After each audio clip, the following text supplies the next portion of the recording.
Hey, good day, everybody. How y'all feeling out there? What's up, Atlanta? I just want to talk real quick to my home city where I was born and raised, right down at Grady, the year 1981. I want to talk to every side, every zone. I want to talk to the west side. What's going on, west side? All the way from Martin Luther King, Fairmont Road, Adamsville, what's going on? You know what I'm saying? All the way up to the bluff, down to the bluff. You know, we're going to talk to Ashby Street, Joseph Lowry. What's going on? We're going to talk to Vine City. Hey, what's happening? What's happening? What's happening Dixie Hills? You know what I mean? Simpson Road. What's going on? The whole west side, man, from Bankhead on down to Cascade, Benjamin Mays. What's going on? I want to go on over to the east side, Decatur. What's up? Marble Road, Candler Road, Boulder Crest, Gresham Road. What's good, east side? Hey, what's happening? All the way down to the south side, man. College Park, East Point. What's going on? Old Nat, Camp Creek. All the way down to Riverdale, Jonesboro, McDonough. Then we bring it back to the north side. What's going on, North Atlanta? All the way from Smyrna, Vinings, all the way on up to Cobb Parkway, Cobb County, all the way on up to Gwinnett. What's good? What's going on, Buckhead? Man, we can take it all over. We've been all over. Zone 1 through 6. But I just want to come real quick. I got a word of encouragement that I want to share with my city. And not just with my city, because it don't just stop where I'm from. It goes to where you from. Whatever city and state you from. What I'm about to share is for you too. But I definitely got to talk to the city that I love so much that, I come from, and that's Atlanta. And even moving on further out west, got to talk to Mableton, Douglasville, West Atlanta. We're gonna move. We definitely got to give a shout out to just all of Metro Atlanta. This word is for you. This word is for us. And I just want to encourage you. As y'all can see, look, I got on the 1996 Olympic shirt from the one they gave to the volunteers. This used to be my mom. She was a volunteer, and she let me have her shirt. You know what I mean? To me, it's like an heirloom. I really like it. I like what it represents. I like what it means. Well, I like what it meant for the city. And there's so much rich history in the city of Atlanta. From just from politics to leadership to government to culture. We've had a lot of different, a lot of greatness here in the city. You know what I mean? When you think about just some of our early, beginnings and the people who were leading the way, from Martin Luther King's to, from Ralph David Abernathy to all of these different individuals who helped to shape what Atlanta is, our culture, even those who have moved here from around the world who are now shaping the future of Atlanta. You have to respect that. You have to definitely salute it.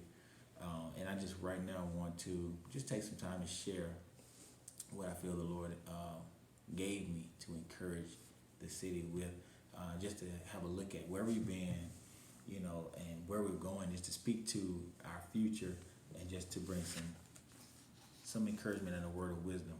I'm going to be reading directly out of the new book, Reconciling Church Culture and Kingdom Culture. As I was writing this book, the Holy Spirit inspired me to just give a brief word to Atlanta, so that we could, just encourage the city as we move forward. And I'm going to be reading directly out of here in chapter 8, chapter titled Lifestyle Evangelism. If you don't already have your copy, go ahead and grab you one. Go to my website, calvinwillis.com, or on Amazon. This is on page 110. It's titled Atlanta, an Epicenter of Cultural Influence. Because that's what we are. Atlanta, we are an epicenter of cultural influence. If it happens in Atlanta, it spreads and reverberates around the world. We cannot deny or take for granted the role that we have been placed in to be leaders.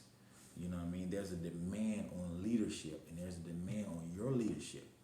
And that's for families, that's for individuals, for families, for cities, and for nations, that we have a responsibility to lead.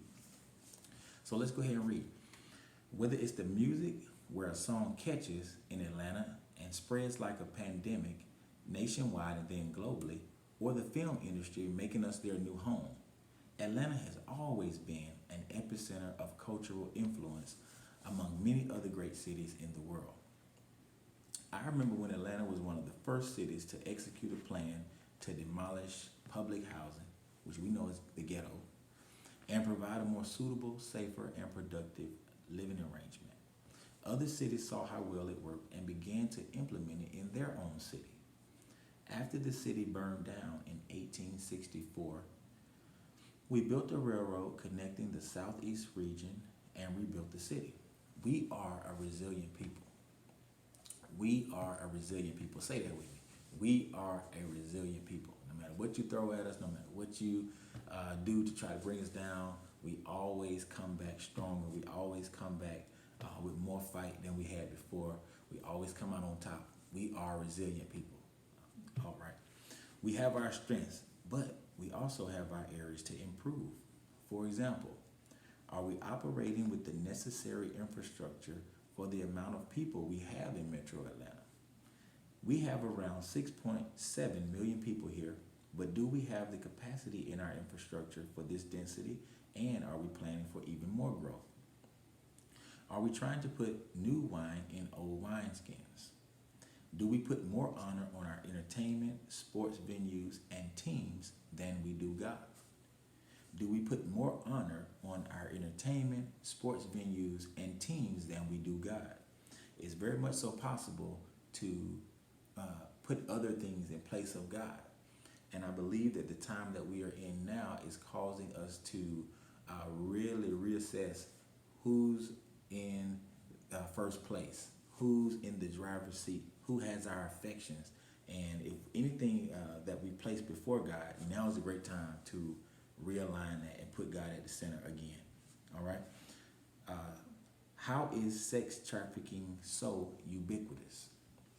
How is sex trafficking so widespread in a city where we're too busy to hate, in a city where every day is an opening day, in a city where we have so much innovation and we have just the shoulders of giants that we stand on?